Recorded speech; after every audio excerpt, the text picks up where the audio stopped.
Bender, and my pronouns are she and her. And along with our lead minister, Reverend Krista Taves, welcome to Eliot Chapel. Joining us is our welcome person, Yvonne Serbel, who is here for our guests, and Suzanne Lay-Lauren, here, who is here for Sunday pastoral care if something is weighing on your heart. If you have young children staying with you in the service and they start getting restless, you are welcome to take them into Fellowship Hall, where there is a live feed of the service and they can run around all they want. And the greeters will direct you. I invite you, as you wish, to join in our welcome today by responding with, "You are welcome here," at the end of each statement. If you are an immigrant, a refugee, or a person without documentation, you are welcome here. If you are black, brown, white, indigenous, APIA, whatever your origins, you are welcome here. If you believe in God all of the time, some of the time, or none of the time, you are welcome here. If you have a disability, visible or invisible, or are neurodiverse, you are welcome here. If you have been here 100 times or just came today, you are welcome here. No matter whom you love or what your gender identity, you are welcome here. For this is a community of diversity, of love and justice, and it is good to be together. Now, let us enter into a spirit of worship.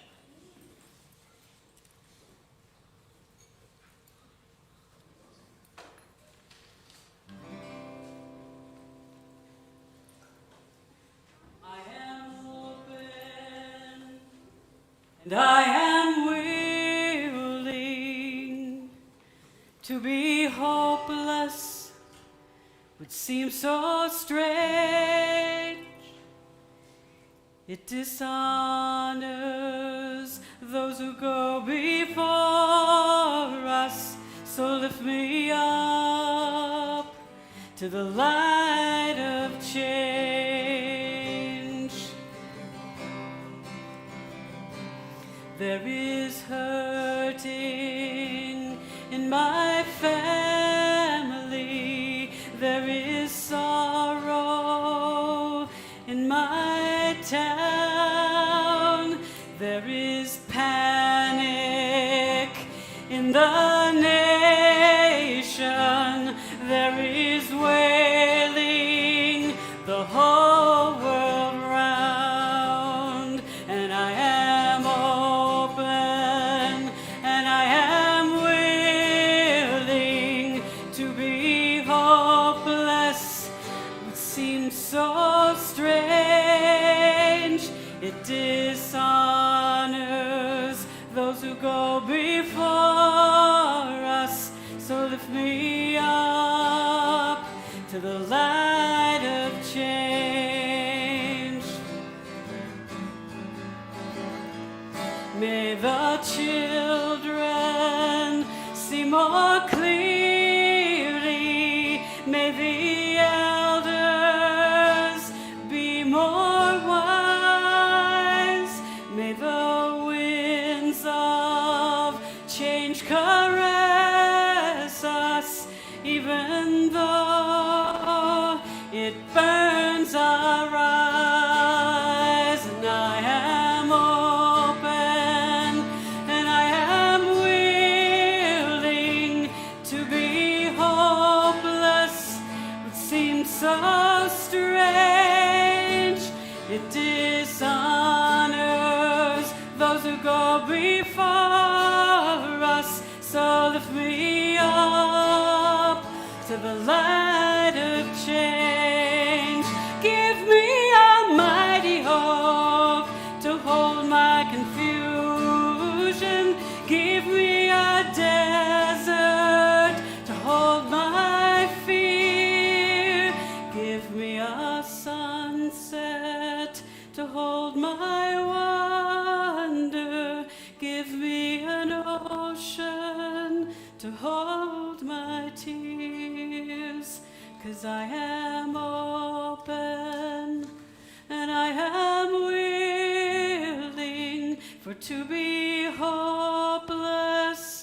would seem so strange. It dishonors those who go before us. So lift me up to the light of change. So lift me up to the light of change.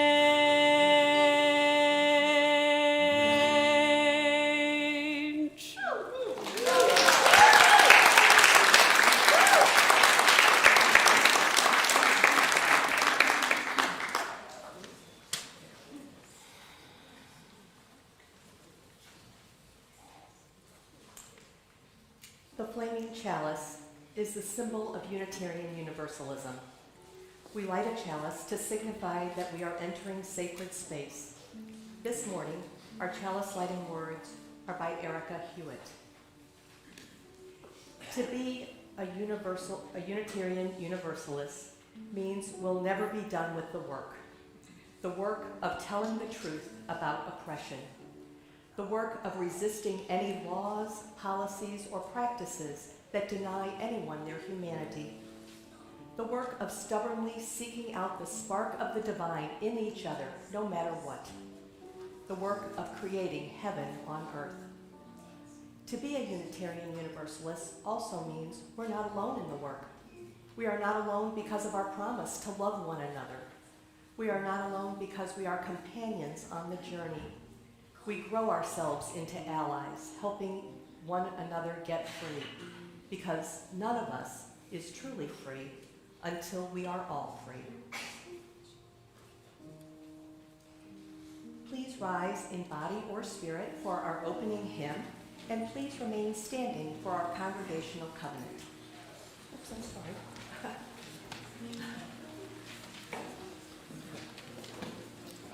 Good morning, everyone. Good morning.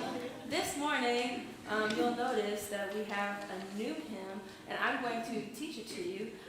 It's a group hymn, so eventually, I think in the beginning of the service, you'll see also that we return to this at the end. So in the beginning of the service, I'm going to teach it to you. We'll kind of split into groups, and then at the end of the service, we'll do it one at a time and build on top of each other. It can be really cool. But it goes like this. So, oh, cool. Okay. So, I just want to make sure they're up there. So I'm going to teach it to you phrase by phrase first. It goes like this. We are a tower of strength within and without. Let's try that. We are a tower of strength within and without. We are a tower of strength within. We are a tower of strength within. In the whole phrase, we are a tower of strength within and without. We are a tower of strength within. Yes, one more time. We are a tower of strength within and without. We are a tower of strength within. Very good. And then the next part goes, we let every burden fall from our shoulders. Just that. We let every burden fall from our shoulders. All anxiety slip from the mind. All anxiety slip from the mind. The whole line. We let every burden fall from our shoulders. All anxiety slip from the mind. Very good. And the next one goes like this. We let all fear slip away, slip away.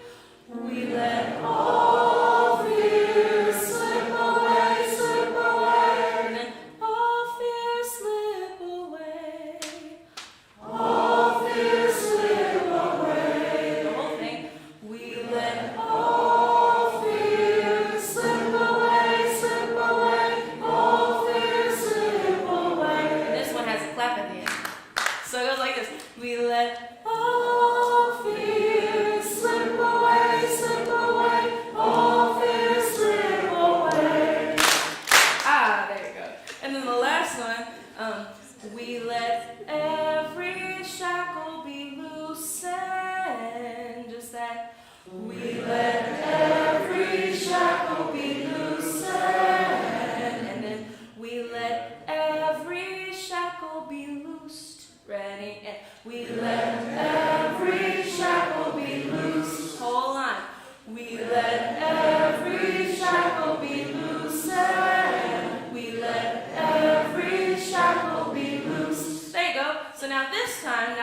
know it in theory. I know that you know it in theory. I'm going to sing a whole phrase, and then I want you to sing it back at me, right? And we'll do all of them. Ready? We are a tower of strength within and without. We are a tower of strength within. Ready? And we are a tower of strength within and without. We are a tower of strength within. We let every burden fall from our shoulders. All anxiety slip from the mind. We let every burden fall from our shoulders. All anxiety slip from our mind. We let all fear slip away, slip away. All fear slip away. We let all fear slip away, slip away. All fear slip away. We let every shackle be loosened. We let every shackle be loosed. Ready? And we let every shackle be loosened. We let every shackle be loosed. Very good. Now from the beginning, we'll do all of them twice. Ready? All right. 1, 2, and we are a tower of strength within and without. We are a tower of strength. Do it again. Ready? And we are a tower of strength within and without. We are a tower of strength within. We let every burden. We let every burden be moved from our shoulders. All anxiety slip from the mind. We let every burden fall from our shoulders. All anxiety slip from the. We let all things. We let all fear slip away, slip away. All fear slip away. We let all fear slip away, slip away. All fear slip away. We let every shackle be loosened. We let every shackle be loosed. We let every shackle be loosened. We let every shackle be loosed. Very good. So now you know this for when we come back to it at the end and do something fun with it. But I wanted to teach it to you now. All right. Love.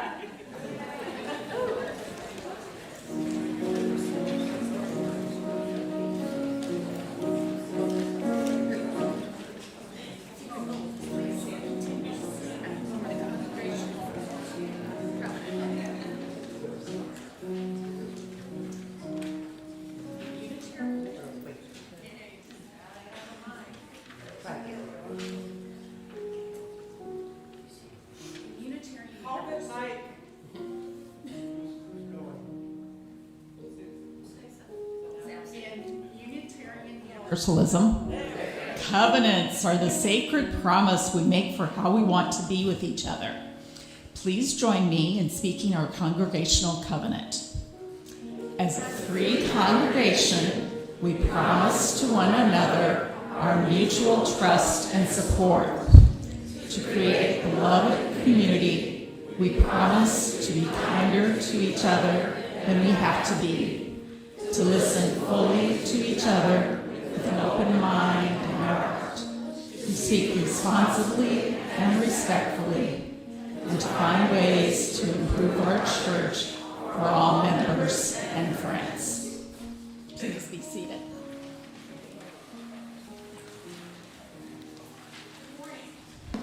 My name is Susan Bell, and I'm a proud member of the Board of Trustees and also your treasurer.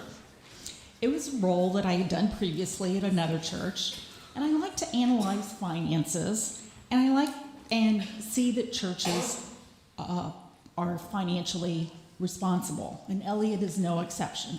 And who doesn't love to have a say in how the money's spent?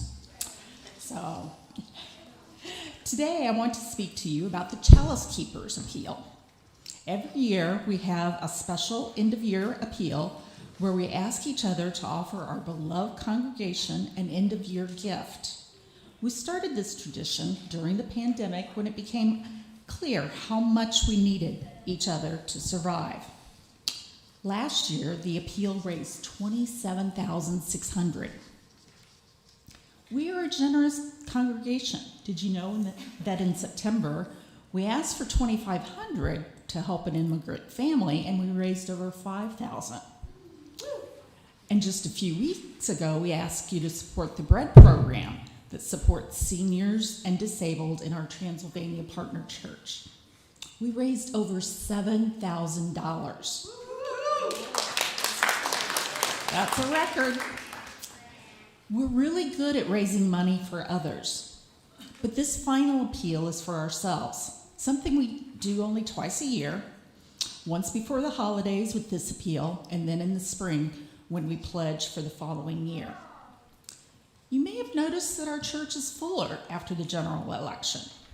Many of us are feeling a sense of urgency to find our people or connect deeply with our people. We really need each other, and this end-of-year gift is one way that we take care of the community that we love so much. The goal of this appeal is $20,000, but if we reach $25,000, it would put us in a little bit stronger financial position. I'm supporting this appeal generously myself because I'm in a position to contribute on the generous side. Some may only be able to contribute $20 or $50, while others can contribute $100 to $300. Did you know that if every household contributed $100, we could easily reach our goal? I also like to see a balanced profit and loss statement at the end of the year, meaning that our income, such as pledges, fundraising, and this gift covers the expenses for the year. We really don't want to rely on our savings, past savings, on a regular basis. Will you join me and make a generous gift? Can you give $100 or an additional month's pledge? If things are tight, remember that no amount is too small. The first 100 donors will be entered into a drawing for a $100 gift card to the Balkan Treat Box, a Bosnian-owned business that employs newly arrived immigrants who are rebuilding their lives. Even when we're asking for money, we support our neighbors too. Plus, I've heard that they've won multiple local and national restaurant awards. So if you need anybody to go with you, I'll be available. The QR code is on the screen and in your order of service. Thank you for your generosity and your presence.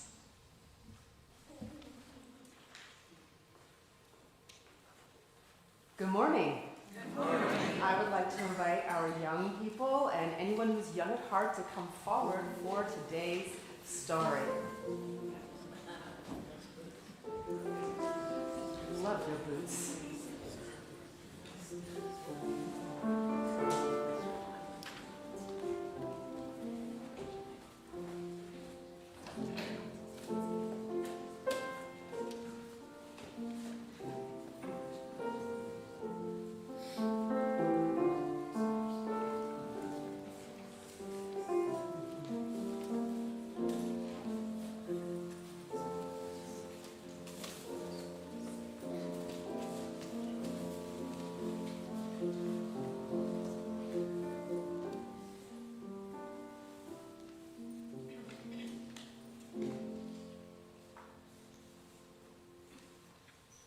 So there's two things that I'm really sure of.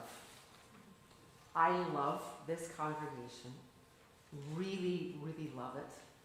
And I really, really don't love evil wizards. We're going to talk about an evil wizard today, and a little bit in our sermon today. There's no pictures, so don't worry, you aren't missing anything if you can't see my book.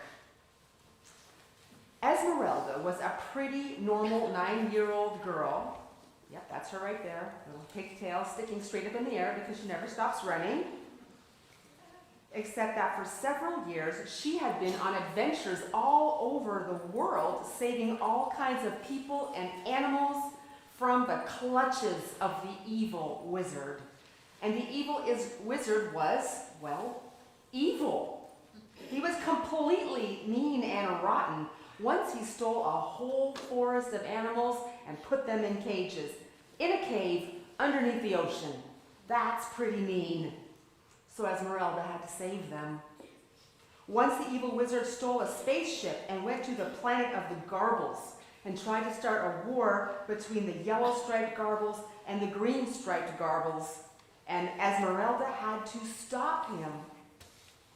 And once he went to Shangri-La, a place way up in the Himalayan mountains where everyone is happy all the time and where nobody does anything except merry-go-rounds, ride merry-go-rounds, and go skiing and eat chocolate. And he tried to wreck the fun and make everyone miserable. So Esmeralda had to catch him and put him in jail.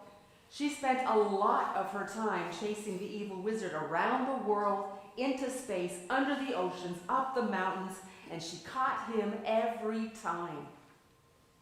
But as many times as she could stop the evil wizard from doing terrible things, he kept doing more. And as many times as she put him in jail, he broke out of jail. It was very, very frustrating, but Esmeralda persisted because, after all those creatures and those people needed to be saved. Then one summer day, Esmeralda decided to go on a trip of her own. All her other adventures started when the evil wizard caused trouble. This time she was going on an adventure all by herself, and it was a Saturday, and she was going to climb to the top of a mountain that she wanted to climb for a long time. And as she walked along, going up the mountain, she was enjoying the smells and the sun and the leaves, but she hadn't been walking for 10 minutes, and guess who showed up? The evil wizard, dressed in his gloomy robe and grinning. "What is he doing here?" she said. "I fight and I fight and I fight this guy, and every time I think I finally have him put away, he's back." And just as she thought this, the evil wizard darted off the path and into the forest. And Esmeralda ran after him, thinking, "This is it. This time I'm going to catch him, and when I do, I'm going to put him where he'll never come out again." So she ran and ran, dodging trees, climbing up hills, jumping over streams, and finally, as the wizard ran around an enormous boulder, Esmeralda climbed up on top of it and jumped off and landed right on top of him. And he flailed around and tried to escape. But Esmeralda didn't lift weights for nothing. And he was overpowered. And Esmeralda thought to herself, "I've finally got him. I'm going to put him where he will never get out." And she looked around, and right there, next to the boulder, was a hole in the ground. So she dragged the evil wizard in and stuffed him in the hole, and then she looked around and spied a small rock underneath the boulder, and she kicked that rock out of the way, and she pulled the whole boulder over the hole. "Phew," she said. "He's trapped now. He's never coming back." And she turned and walked back to the trail when she heard a sound behind her. Slowly she turned around, and who was there? The evil wizard. "That's impossible," she said. "You can't be here. How did you manage to escape?" "Oh, I shouldn't have put him in a hole. I should have dropped him off a cliff and let him tumble onto the rocks. I should have taken him to the ocean and let him get eaten up by sharks." "What am I saying?" she said. "I sound just like the evil wizard. Not like me." So she looked at the evil wizard. He looked at the trail. She looked at her watch, and she realized that she had spent most of her day trying to conquer the evil wizard and forgot all about her climb up the mountain. She realized something. Maybe trying to get rid of him isn't the answer. If I wait to go on my adventure until I get rid of him, I might never get anywhere. And something has to change. "Okay, evil wizard," she called out to him. "This is it. I am going on this journey, and I am not letting you take over. and I won't let you do anything evil, but I am taking off after you. But I'm not taking off after you just because you decide to show up. This is my adventure. If you want to come along, okay. I'll have to deal with you, but you are also going to have to deal with me. Esmeralda took a deep breath, shouldered her backpack, and proceeded up the mountain. And the evil wizard, well, he hopped off and went after her. And she continued in the lead. And you may wonder, did Esmeralda make it up the mountain? Well, that story will have to wait for another day. That is the end of the story. Let's sing you off to your classes.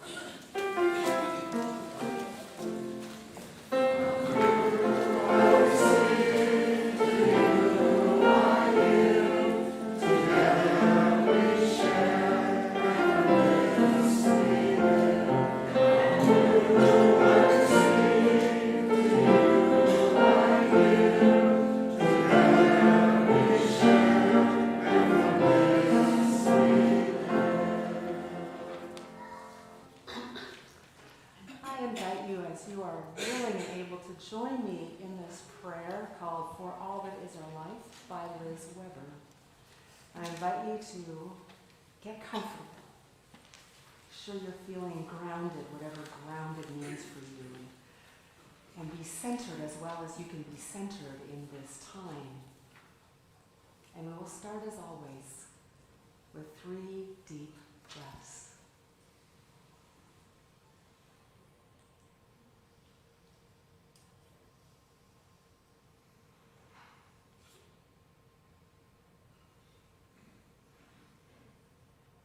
Spirit of life, help us to be present with all that is our life, both our deepest sorrows and our deepest joys, so that we can truly live, engaging fully in our own life and in our community.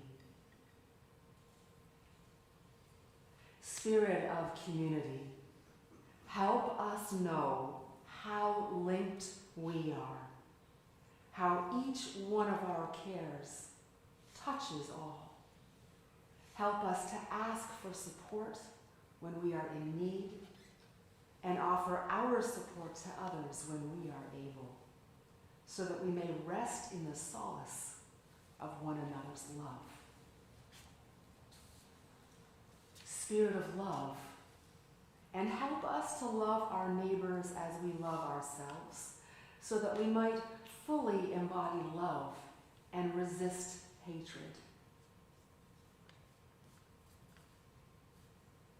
Spirit of resistance, help us stick up for what is right, even when we are tired or afraid.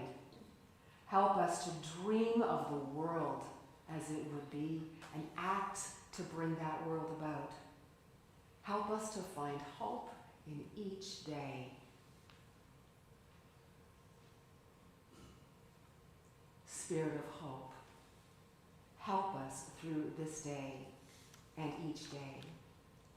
Help us to be present for all that is our life. Let us enter into a time of silence and meditation.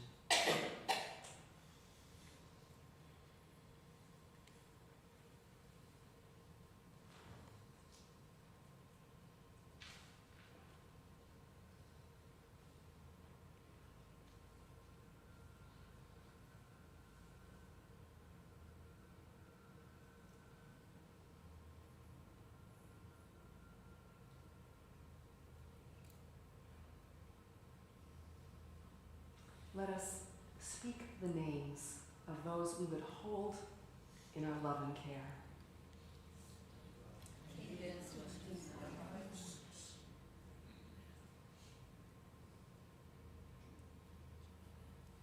For all this we pray, amen and blessed be. And I invite you to stay seated for our meditative hymn, 123, Spirit of Life. We will sing it twice.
week, we give half of our offering to an organization in the community that lives our core values. This month, our shared plate partner is Kirkwood.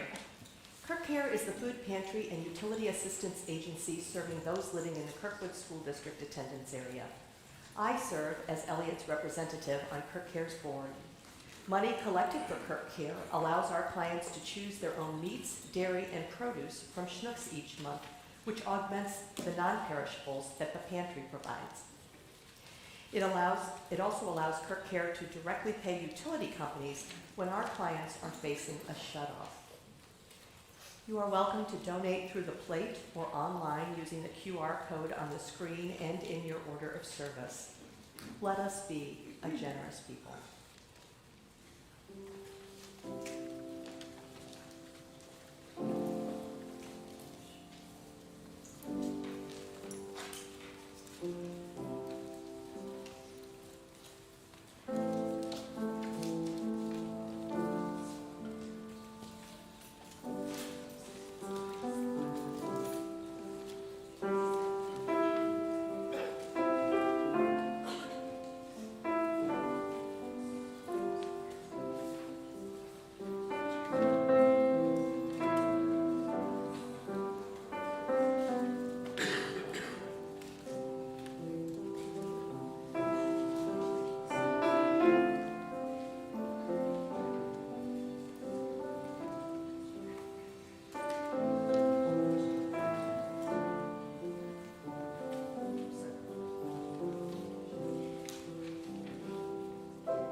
Please join me in dedicating our offering with the words printed in your order of service.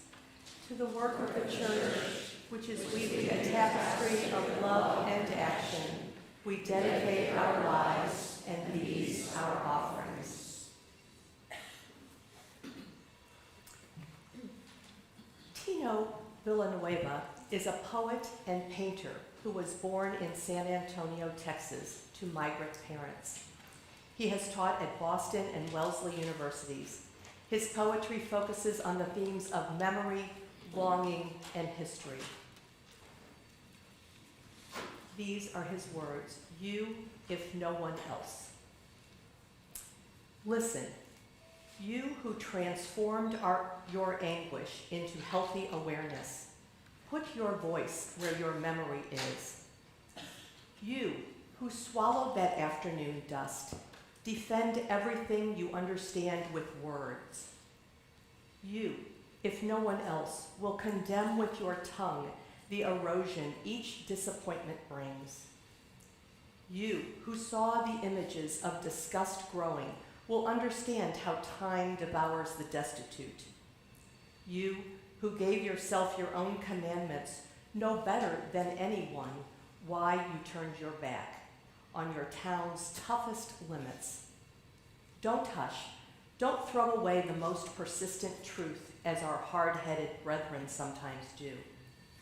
Remember well what your life was like, cloudiness and slick mud after a drizzle, flimsy windows the wind kept rattling in winter, and that unheated slab dwelling where coldness crawled up in your clothes.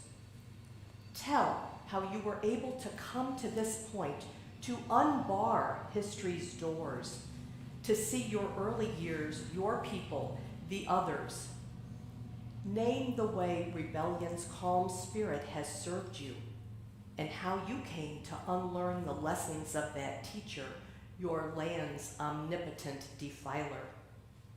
Remember how, from the first emptiness, you started saving yourself, and ask yourself what, after all, these words are good for in this round hour now, where your voice strikes time.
Thank you, Nadia. Thank you, David. Thank you, choir, as always, for your service to us.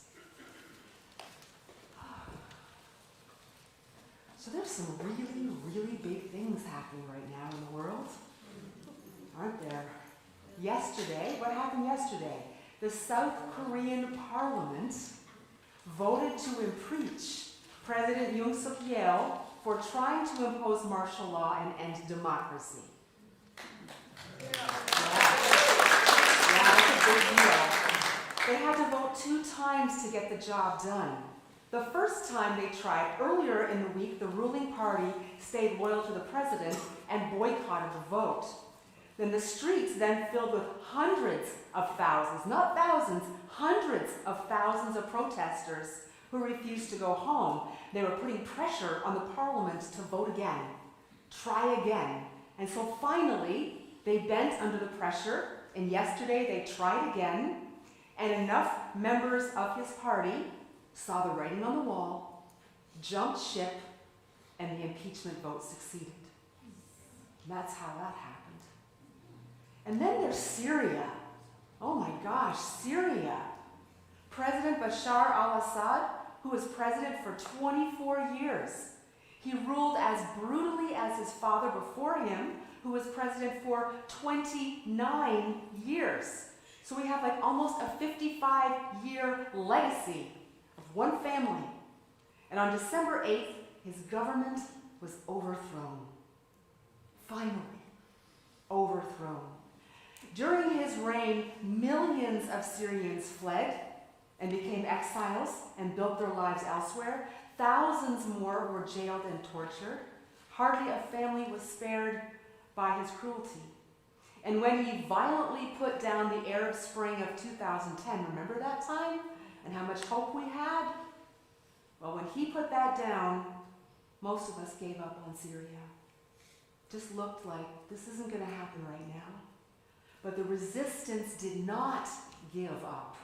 It just kept transforming, forging alliances, getting financial support, waiting for that window of opportunity.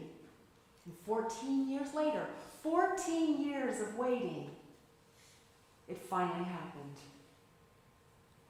And finally, there's Esmeralda from our wisdom story, who, second, as reported by Santa's North Pole Public Radio, continues to run fast enough to evade the evil wizard, and have her amazing adventure. Yep, okay, what's next? She's not taking her eye off the wizard for a second. But his evil is not determining the course of her life anymore.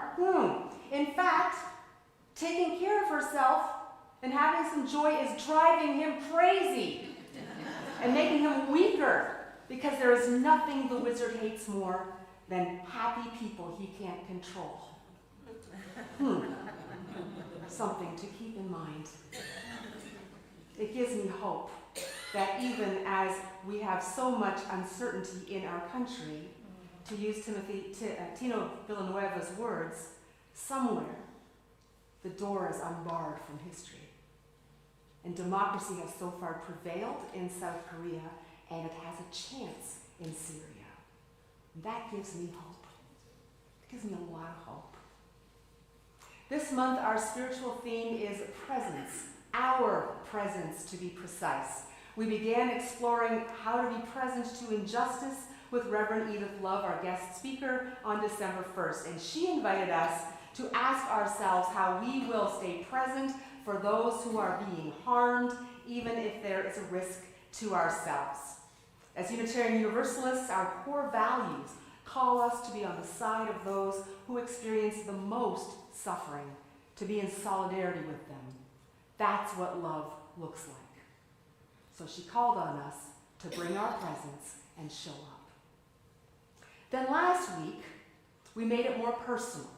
We explored how to stay present to the people we love and what blocks us from doing that. We looked at 3 reasons. 1, we devalue ourselves and don't realize what a difference we actually make. 2, we think we have to be perfect to be present, but we don't. And 3, we worry about getting hurt or being rejected. And then I invited you to do one thing. How many of you did your homework? One thing to bring your presence to a situation where you know it is needed, even if, maybe especially if, there was some risk involved. And if you did that, how did that work for you? How did that work? Today, we're talking about being present for the big stuff, the political stuff, the social stuff, how to be present for the big stuff, even, maybe especially when it gets hard, when our hearts are hurting so much we don't know if we can take it. How many of you would say that your hearts are hurting so much that sometimes you think you can't take it? Definitely. Me too. See, I'm raising my hand. We're talking about how to stay present when we get so anxious and afraid that we are tempted to check out. How many of you are so tired of being anxious and afraid that you would love to check out and come back in 2022 for the midterms? Right? So our hearts are hurting, we're anxious and afraid, and some of us just want to check out. But I'm going to encourage us to be like the Syrian rebels who kept transforming to meet the opportunities of the day, or the protesters who just didn't go home, or the party faithful who finally grew spines. And like Esmeralda, we can do this without being buffeted every time there's a hair-raising headline and the evil wizard shows up behind a rock. So I have a few questions for you to think about. First question.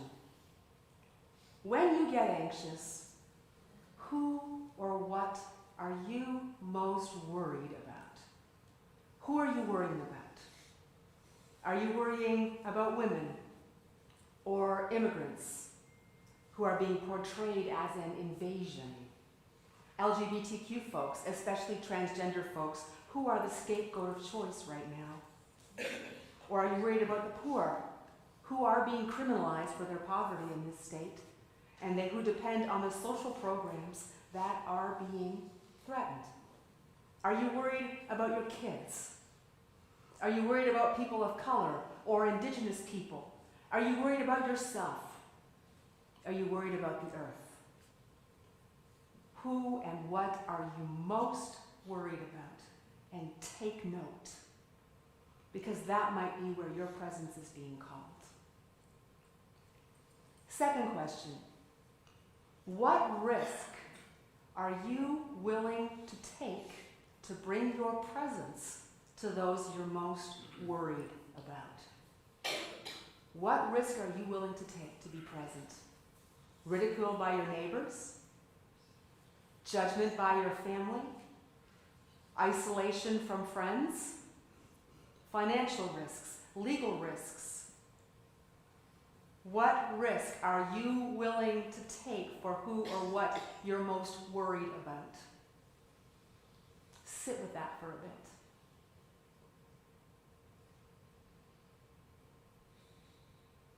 And third question, how many of you are finding it anxiety-producing thinking about these questions? As Unitarian Universalists, we are called to be a people of resistance against oppression.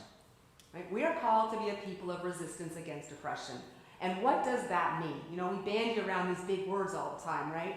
And assume everybody knows what we're talking about, when we may not. So, here are some simple definitions of oppression and resistance.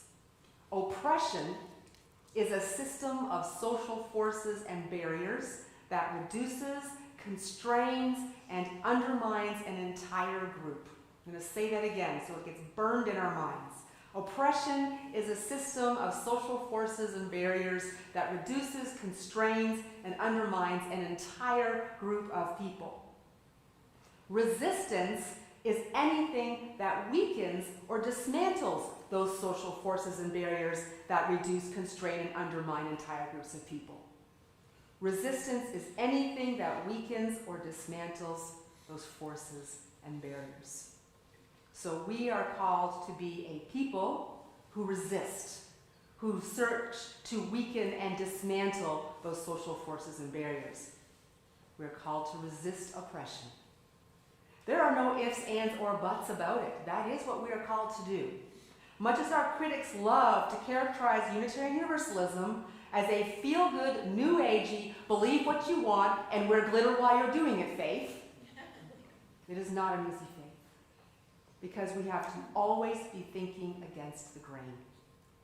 Always being aware of what we are wanting and feeling and doing and what it means for the planet and the lives we share it with. You can't put love at the center. You can't put our values of generosity, interdependence, transformation, and pluralism at the center of your life if you aren't committed to some kind of resistance to oppression. And that means assuming some risk into your life. To be a Unitarian Universalist means being willing to accept some risk into your life. Your heart may be broken. You may face judgment, isolation, ridicule, inner doubt, financial and legal risks, because those social forces and barriers work relentlessly to keep us in line. Relentlessly. Unless you think I'm saying Unitarian Universalism is only about seeking justice and equity, that is not what I'm saying either. With love at the center, justice, equity, and spirituality together weave the fabric of our living faith. To serve is to pray. and to pray is to serve. Justice and equity work without spiritual grounding is a social club that gets things done. We're not a social club. Spirituality without a focus on justice and equity is spineless. Pretty words that just don't mean a thing. In fact, spirituality without resistance to oppression becomes a form of oppression because it affirms the status quo, because you're doing nothing. And then that keeps us all in our places, exactly where we are expected to stay.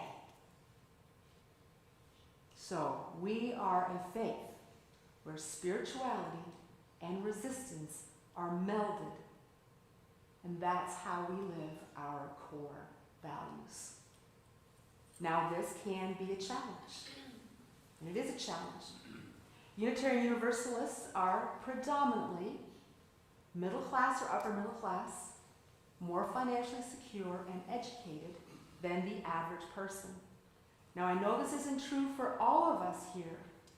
So, and for those of you who are not in this category, just know, I see you. Okay, I see you. But it is true for quite a lot of us who are in this room. We have a stake in keeping things as they are because we've done pretty well by it. Even if we can't stand what the status quo does to others, many of us got the long end of the stick and like the doors that it's opened for us. So to resist oppression means risking our access to the long end of the stick. One of our challenges in living faithfully is attachment to privilege, which means a commitment to Unitarian Universalism may mean going against the grain even within ourselves, resisting the part of ourselves that says, don't push too hard. You've got it pretty good. But think about it this way. If you're one who has been granted by your station in life with the long end of the stick, you also wield power. The impact of your resistance can have a significant impact. And those things I pointed out last week that keep us from being present to our loved ones also apply to this practice of resistance. 1, don't undervalue yourself. Don't think you can't make a difference. That's the status quo trying to keep you doubting yourself. Your presence does make a difference in a big way. 2, don't think you have to be perfect to make a difference. That's the status quo telling you that if you can't get it right, just don't do it. Because failure is a moral failing. But if you wait until you think you've got it right, what's going to happen? It's never going to get right. And you'll never show up. You're going to be running up that mountain, and the wizard's going to catch up. And 3, don't be afraid to make mistakes. The status quo tells you that mistakes mean you are a failure. And that is a lie. You are going to make mistakes. And you are going to learn from them. And you are then going to resist even better. Even better. And 4, do realize that any kind of resistance, if it's real, means taking a risk. The status quo will tempt you to think into risk-free resistance, thinking you've made a difference. You can share all the memes you want on social media. It won't make any difference. Resistance without risk is toothless. And finally, you don't have to do this alone. The status quo tells us that needing others is a weakness. We're supposed to pull ourselves up by our bootstraps and be self-made people. Well, in Unitarian Universalism, we know that this is also a lie. Needing each other is what makes us strong. Our valuing of interdependence tells us that when we work together, loving each other, encouraging each other, bouncing off each other's joys and sorrows, our presence is brought to where it needs to be, stronger and ready. So don't undervalue yourself. Don't think you have to be perfect. Don't be afraid to make mistakes. And do realize that there's risk involved. And finally, you don't need to do this alone. You don't need to do this alone. We are all in this together. And so I have an invitation for you. I'm going to invite you to put January 19th on your calendar. I'm inviting you to be part of Eliot Chapel's Solidarity Strategies open conversation after the second service. There will be an online conversation that same week, and we'll start with a time of spiritual centering, grounding in our values and covenants, and then we'll break into brainstorming sessions focused on 4 groups that are already experiencing harm and may experience much more in the days to come. Immigrants, abortion seekers, LGBTQ people, and the poor. What can we do in large or small measure with the resources we have in this congregation to help resist the social forces and barriers that are restraining, reducing, and undermining these groups? Each breakout group will have leaders who are already in the trenches, people who are passionate about this work, and they'll share the work they've done and the relationships they've built with others who are doing the work, and then you'll have a chance to share your own thoughts and feelings, your own experiences, your relationships that you can bring to the work, all the while meeting people who care like you do, building relationships with them, strengthening in community with them. So the event will be released this week, so you can RSVP that you're coming. But there's also a sign-up sheet, the old-fashioned way, right? Where we had sign-up sheets on the Social Justice Bulletin Board just through these doors and to your left, where you can sign up with your contact information before the service, so we can keep you up to date as to what we're preparing for on January 19th. So in the weeks to come, we'll be watching the South Korean Parliament, right, to see if they will actually remove the president from power permanently. We'll also be watching Syria to see what kind of government emerges from the ruins of al-Assad's totalitarian regime. We'll be waiting from the announcement from Santa's North Pole Public Radio that Esmeralda not only made it to the top of the mountain and enjoyed a fabulous view and came down safely, we will know that it also drove the wizard absolutely crazy, and he's a little lost right now. I'd like to end with one of my favorite blessings by Robert Mabry Doss. For all who see God, may God go with you. For all who embrace life, may life return your affection. And for all who seek a right path, may a way be found and the courage to take it step by step. Amen and blessed be. And I invite you to rise in body or spirit for the second round of a Tower of Strength, because that's what we are. We are towers of strength. All right. So, can everybody hear me? Can everybody hear me? Oh, Doris. Okay. So this time I'm going to have a few leaders. Bill, will you come on up here?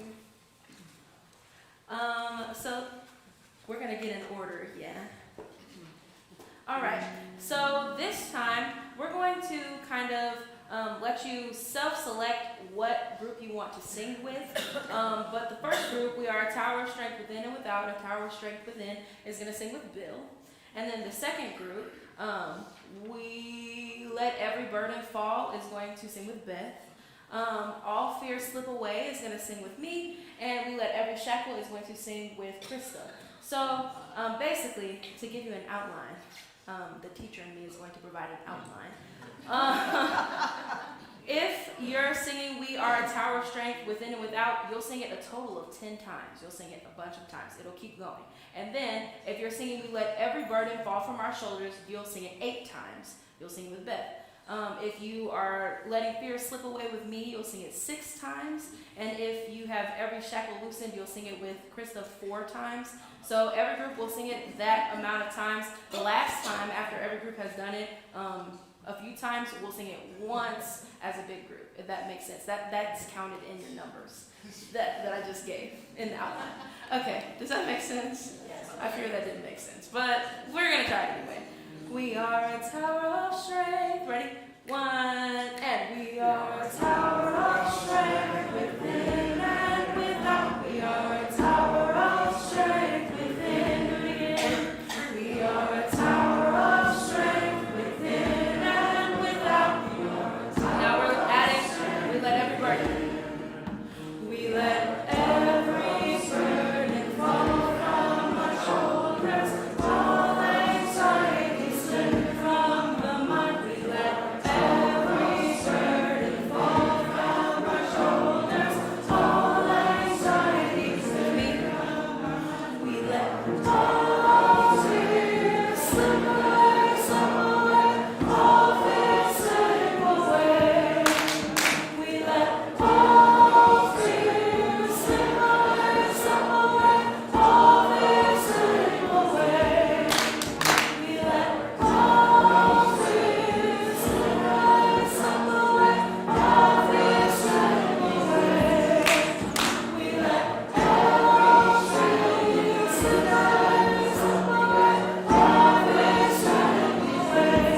One more time. We let all fears slip away, all fears slip away.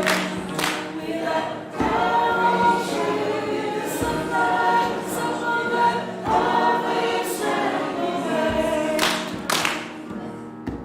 That was good. Good job.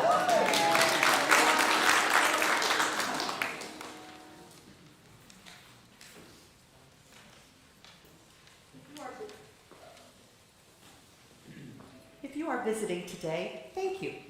Please join us for coffee hour and take a blue mug so we'll be sure to welcome you. And there are guest forms on your way out and at the QR code on the screen so that we may stay in touch. Our online coffee hour is at 1:30. Please join me in extinguishing our chalice and remain standing for the benediction. We extinguish this chalice, but not the light of truth, the warmth of community, or the fire of commitment. These we carry in our hearts until we are together again. We will. We will keep always for you wherever you may go. We'll sustain this home of faith and love you've come to know. Go in peace, bring hope to hearts that yearn. We will keep a place for you till you return. And now, may the Spirit of life hold you, may love bless you, and may joy find a place in your days.